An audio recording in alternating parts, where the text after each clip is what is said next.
This morning I'm talking about the science of indifference. Now this is an interesting subject and one that I encourage you to start practicing right now. I also encourage you not to be discouraged when you realize that none of us really are practicing it yet, not in its highest sense. And the reason I say this is because to really practice the science of indifference means that you are now functioning totally and completely in the Buddhic plane of consciousness, or the intuitional plane. But this is my theory, is that if we start now with this practice, then in time we are actually using this exercise or this discipline as a method to build the antakarana bridge. Building the antakarana bridge means that we're building our consciousness in such a way that now we have access into these higher, subtle planes of existence, to where it's like where we got in our car this morning and drove out here and came into this sacred ground. Well, it's in a sense, it's the same way. It's like now we're creating a road for our divine spark to travel from the physical, emotional, mental body up into the higher mental body, and finally and ultimately into the Buddhic plane. But we have to have, as we know the teaching says, we have to have a consciousness or a vehicle that will take us into these higher plane. So practicing the science of indifference is one of those methods. I truly believe this. It is one of these methods, or those methods, that will help or enable us to get to and to find this road that will take us up into the Buddhic plane. You may say, well, what's the big deal with that? Why do you want to get to the Buddhic plane? Because of its purity, because of its beauty, because of its atmosphere, its environment, its frequency, its rhythm, its vibration, which is unlike anything we can experience on Earth. The problem is, even if we make our transition, we're not going to go there. So we can't just assume that, well, I'll get there once I die. It's just like I die, I'm going to go to heaven. Well, there's so many steps to get to heaven. There's even more steps to get to the Buddhic plane. And these steps are, according, like it says in Agni Yoga, by your own hands and feet. In other words, we can't call Richard in to build those steps for us. Yeah, he says good. Yeah, so this is a really important talk this morning, to learn what it means to practice the science of indifference. First of all, practicing the science of indifference teaches us how to gain control from outer senses, so that these outer senses no longer control our reactions, our responses, our behaviors, or even our day-to-day life. When we learn how to engage in this practice, we learn that it becomes a mental attitude. And when I'm saying a mental attitude, I'm talking about the higher mind, that we are approaching things with this indifference from the penthouse point of view. So the higher mind for most of us would be the penthouse. The biggest, the most beautiful, the greatest, and so forth.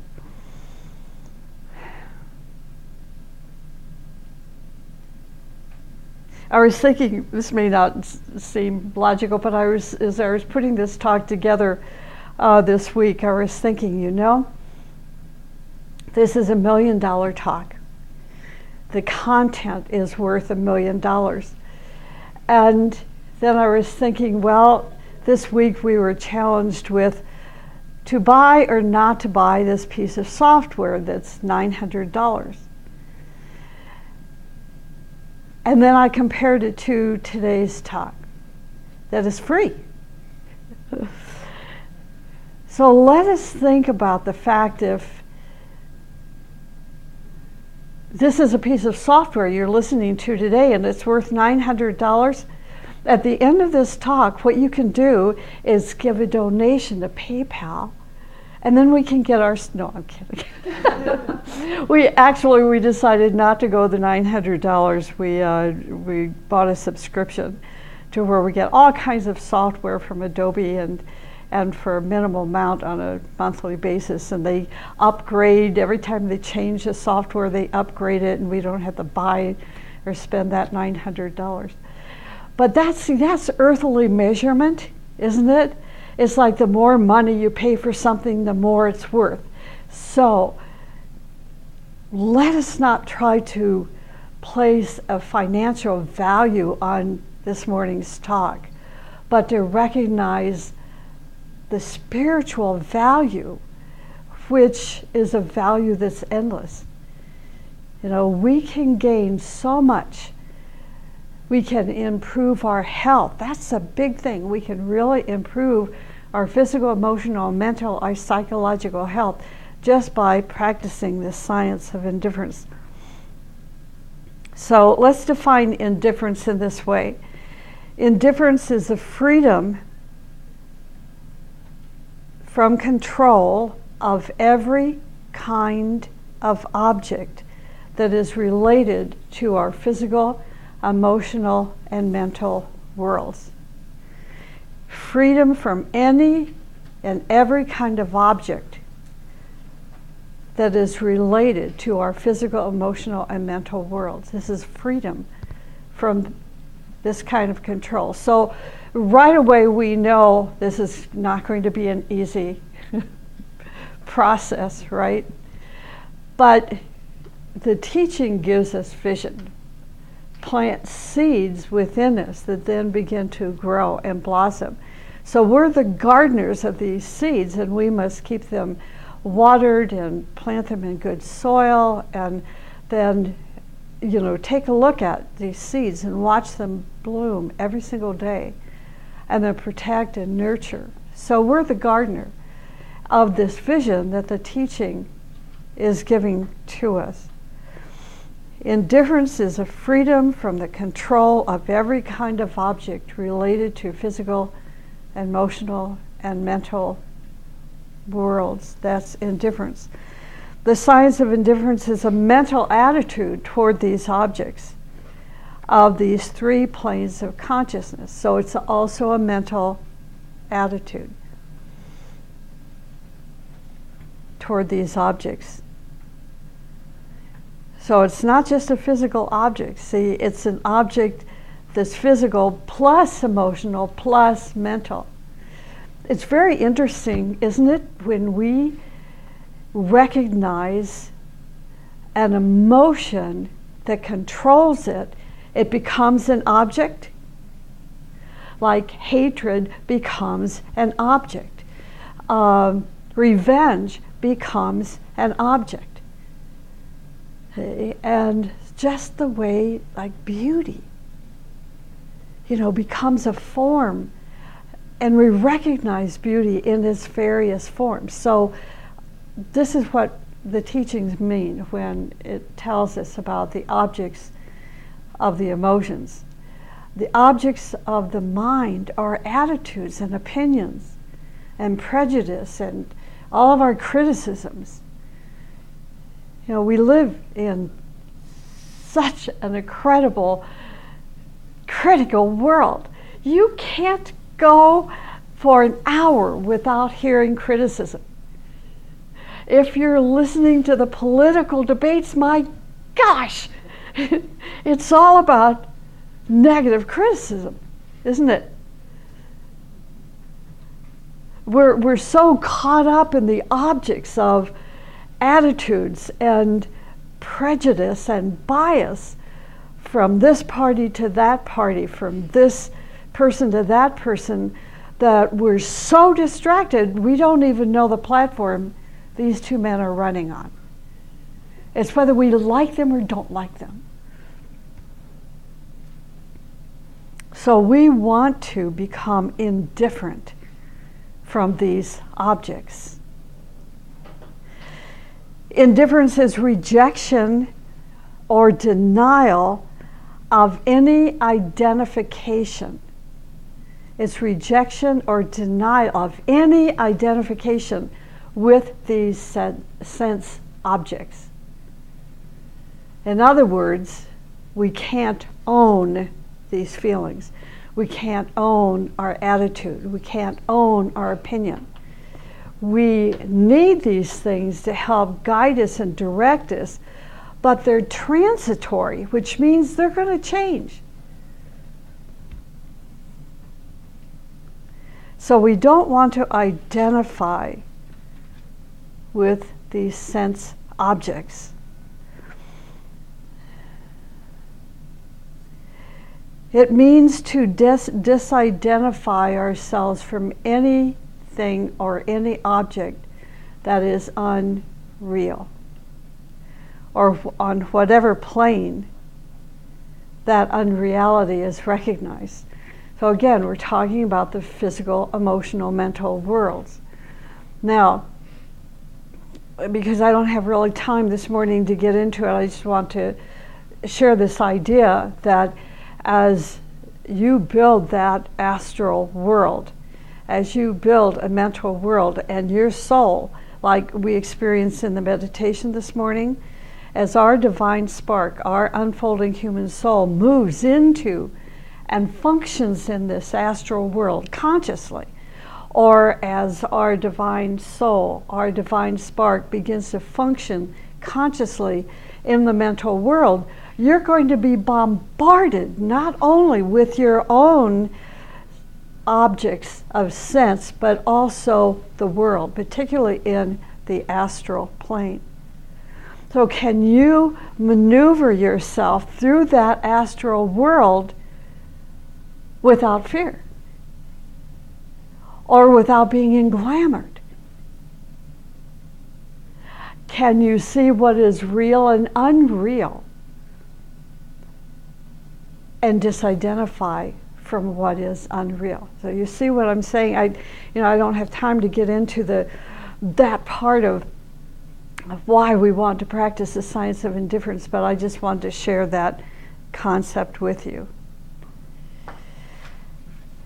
To practice the science of indifference is rarely experienced because it's such a small part of humanity have really developed this ability yet. But we're disciples, so we're on our way. And the talk this morning is just to remind ourselves, because it's, I'm finding for myself anyway, it is becoming increasingly difficult to disidentify from these sense objects. And this is why, people just try to suck us in to their opinions, into their ideas, into their emotions, into their pain and suffering, into their criticisms and so forth. It's very difficult not to become buried, in their beingness. So I'm going to address that in a few minutes down the road here, but right now, just remind yourselves that as you're building the Antakarana Bridge, as you are building a pathway for your soul to move into higher states of consciousness, you are increasing your compassion. You are increasing your beauty. You are increasing your freedom. In other words, you are increasing all these beautiful principles that we are striving to live our life by. To practice the science of indifference means that we are no longer going to react to that which may come from our physical, emotional, and mental vehicles toward any object of stimulus.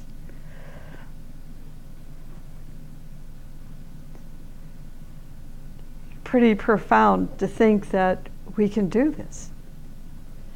Well, I see the first thing is our mind rejection. Well, I can't do that. I'm not going to do it. I don't want to do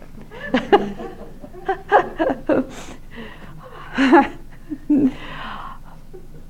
But when we experience just a little moment where we're not caught up with the senses of the world, that moment is that first moment of freedom that is so incredible, so wonderful, so beautiful.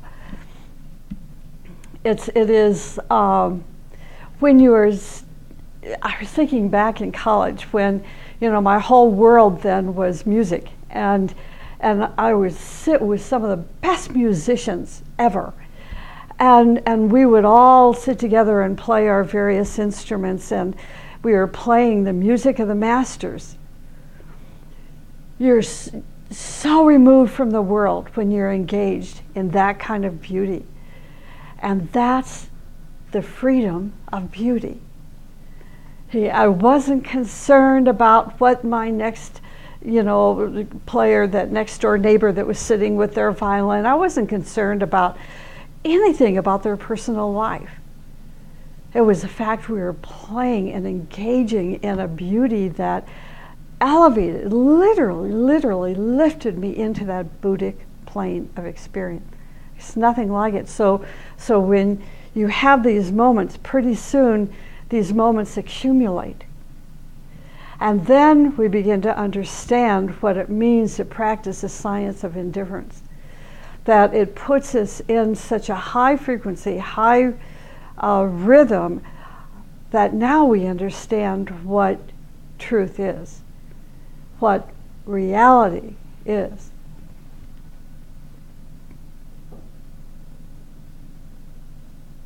In divine indifference, one focuses his consciousness on the intuitional plane. As our consciousness is functioning in this intuitional plane, it's here that we can observe and watch events that are taking place in time and space.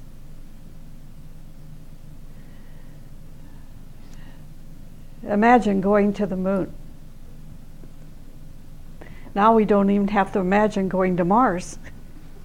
We can just watch Mr. Curiosity, as he roves throughout Mars, and we can see what it is like on that planet. We learned what it is like to be on the moon.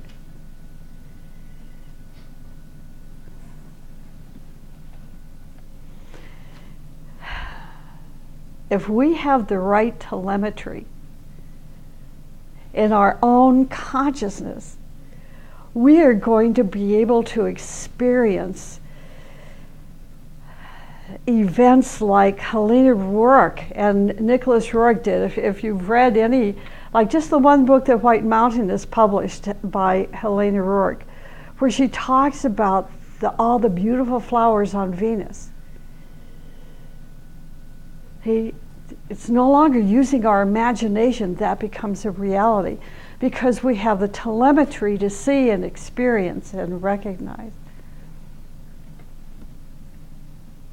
That means consciousness. Telemetry, consciousness, okay.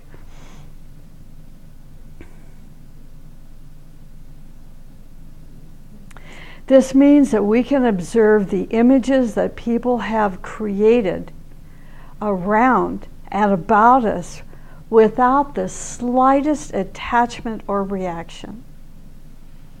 So this is one of the jobs as the teacher, to see how many buttons are to remind us how many buttons we have that we can push.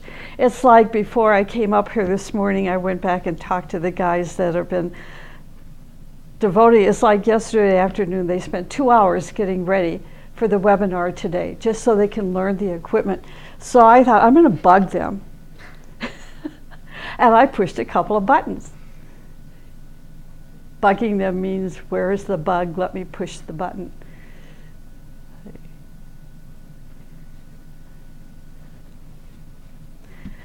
So that's one of the jobs of the teacher. In divine indifference, one focuses his consciousness on the intuitional plane. But we have to have the muscles to know how to function on that intuitional plane. So since we don't have that muscle yet flexed, or that pathway well constructed, then we have to observe our reactions and observe what we are identified with. And that identification is our ego, that we have so strongly built from one life to the next, to the next, to the next. It's so controlling over us that even sometimes when the teacher pushes that button, we just fight back because the teacher doesn't know what's going on. What's the matter with that teacher?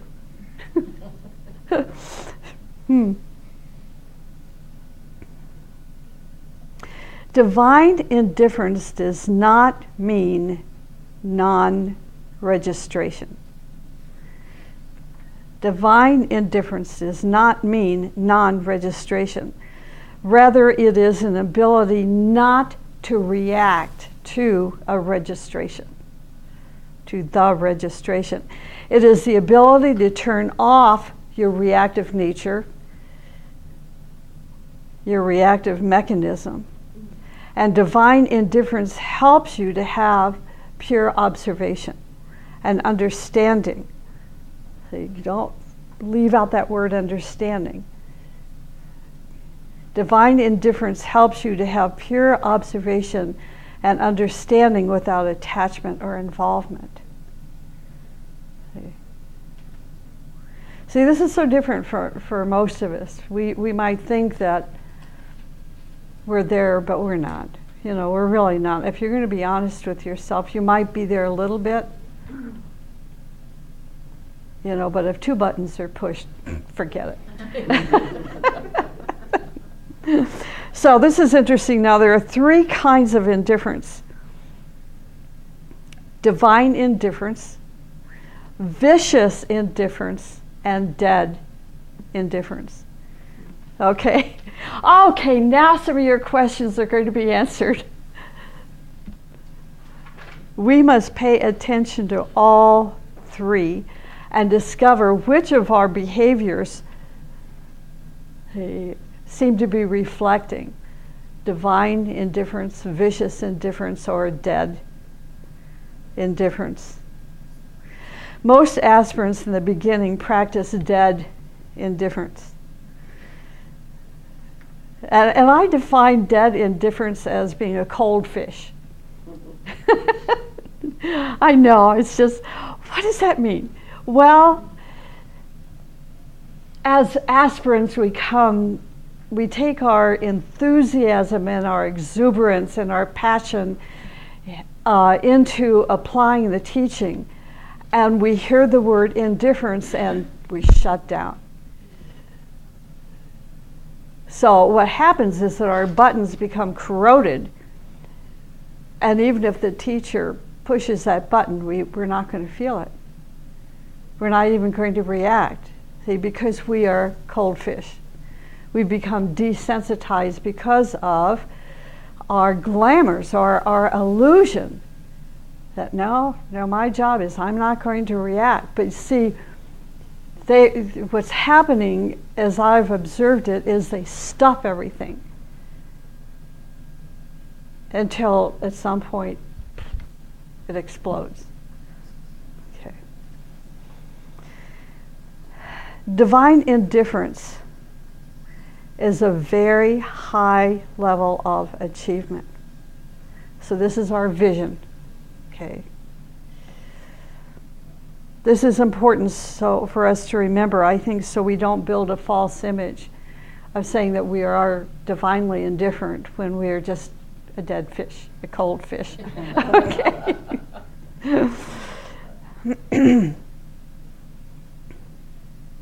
The way to prevent building a false image is to profoundly understand value and the purpose, to truly understand the value and purpose of practicing divine indifference. For example, the first stage, we said, is divine indifference, right? The first stage is that we are no longer affected by respect and disrespect.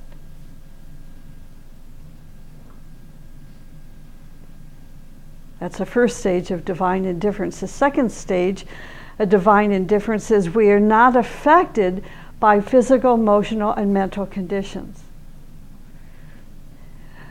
Isn't that beautiful? Imagine. And the third stage is that we are not affected by our own power or by life and death. These are the three stages of divine indifference. So knowing these three stages gives us a map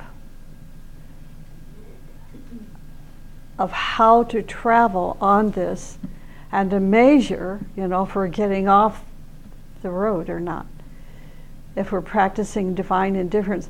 And the other thing is, don't wrap yourself up in guilt. If you find yourself lost in the map, like my Garmin got me lost the other day. Well, so that I was left to my own recognizance, right? I had to find my own way. Anyway, even the Garmin loses itself sometimes. So the point is, get back on track, find the road again, and head in the right direction. Now here's a quote. In divine indifference, a person can prevent friction with antagonistic forces. This is not easy to understand, and I'm out of time. I can't really explain it, but you can make the notes. In divine indifference, a person can prevent friction with antagonistic forces. In other words, he can prevent irritation. You can prevent yourself from experiencing irritation when you're exposed to antagonistic forces. That's divine indifference. Such a person can stand above loss and gain, above honor and dishonor, above life and death, because in divine indifference, he can touch and experience the essence of reality. See, isn't this a vision for us to start practicing?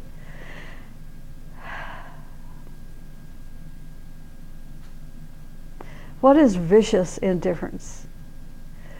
This kind of indifference develops when a person's heart psychologically dies or is frozen or is petrified.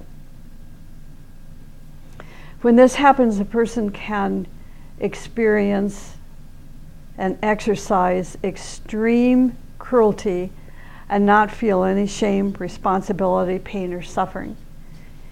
I've noticed lately on television, I don't know why my TV set always opens up to this channel where they are interviewing prisoners. I don't know what channel it's on. It's probably in the 200 series. And I watched it last night for about 10 minutes and I had to turn it off, but they were interviewing, the hardcore criminals that are in isolation and they can talk through this little window. They have to bend down and talk like that. And they all say they didn't do anything wrong. They have no conscience. That's vicious indifference. And such people can be found in the pages of history.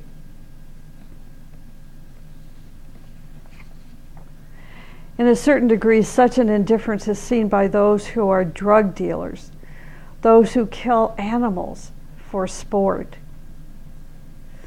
Indifference, this vicious indifference, can be developed through various methods, through the abuse of drugs and alcohol. Of course, this opens us up to possession. So it's the possessing entity that then, takes us over. We become criminals and develop this vicious indifference.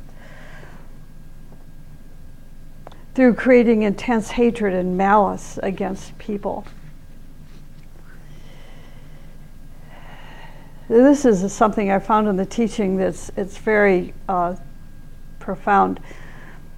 It says that petrification of the heart leaves a person unprotected in the subtle worlds. And it is there he suffers intensely for his cruelty. Okay, so what is dead indifference? Okay, smile. I know it's serious, but ignorance is not bliss. It is not. We need to educate ourselves. This gives us an understanding when you recognize and you meet somebody or experience an exposure to a person who practices or who is the perfect example of vicious indifference, then you know where it comes from. Okay, dead indifference. This kind of indifference occurs when your nervous system becomes loaded with pain and suffering to such an intensity that you become incapable of feeling, of sensing, and of reacting.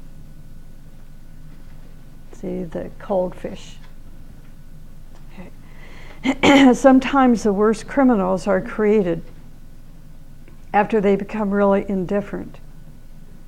They can destroy without mercy and without the slightest interest. Extreme suffering can create such monsters. This is why I believe that one of the greatest services that we are doing in the community, the world community, as a group, is offering these courses, these meditation courses and home study courses to the prisoner. And it is making a difference in many of their lives, by the way. I see so much evidence of the startup of dead indifference with people. As the petals of the heart start to droop, which means that the destruction process has begun, people are becoming more and more insensitive to the needs and pains of others. I think this occurs when we have too much exposure to the media, too much exposure to the news, too much exposure to all the emotional input that the media provides us with.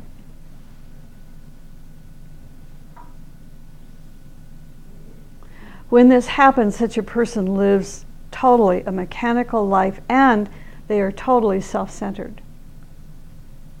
They live only in a room of mirrors. But when a person develops a power of divine indifference, he's not exercising indifference toward beauty. See what I'm saying? He is in divine indifference. He is exercising, living his life through these beautiful principles of beauty and goodness and righteousness and joy and freedom and striving and sacrificial service. So again, this is another way that we're building and exercising muscles that will take our soul, say, into and help to construct the Buddhic plane.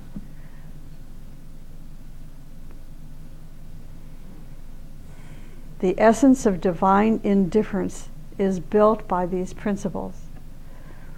This is why such a person can enjoy beauty but remain indifferent toward all forms of ugliness. See, it's like, some of you are frowning, it's like, until we can experience this, it's like when I mentioned sitting there with my co-workers, these perfected musicians, and playing music by master composers. I don't care if somebody sitting next to me has a crooked nose, and weird hair. Totally indifferent, because you're so immersed in what is real. The beauty and the color and the sound of this music, that we can remain indifferent. See, all forms of ugliness. We can enjoy goodness but reject evil, and so forth. So beauty, goodness, righteousness, joy, freedom, striving, and sacrificial service are substances of what plane? Exactly, the intuitional plane, the Buddhic plane. Divine indifference lives by these substances. Because of a person's power of indifference toward ugliness and evil, injustice, grief, and slavery of any kind, he can really have an experience these 7 principles. We can remember that a person of divine indifference can intuitively turn off things that belong to ugliness, evil, injustice, grief, and slavery. To turn off means that he does not take part in them. He does not sponsor or encourage or nourish them. I believe that those of us here, those that are listening to the webinar, we know this. We intuitively know this. We sense this. And this is why we are, how can I say this? When we watch in the U.S. the fight that is going on, who's going to win, the office of the president and the vice presidency, that there's a part of us that says, why are they buying into one another?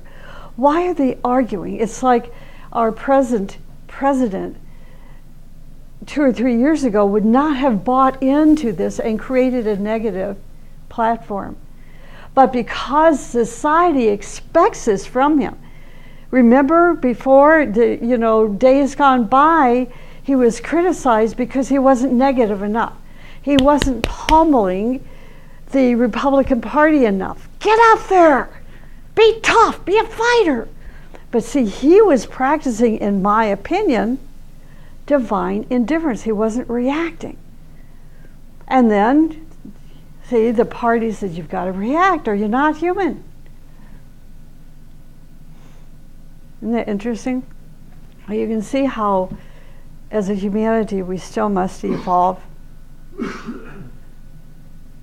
In the higher development of divine indifference, a person turns off everything that is a reflection or is artificial.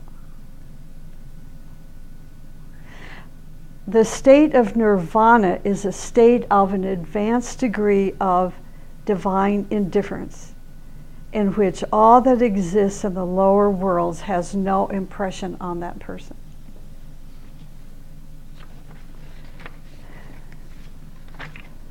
I am out of time. Let me close with this. This is a biblical quote from Colossians chapter 3, verse 35. This is what it says, as from St. Paul. He says, put to death those parts of you which belong to the earth.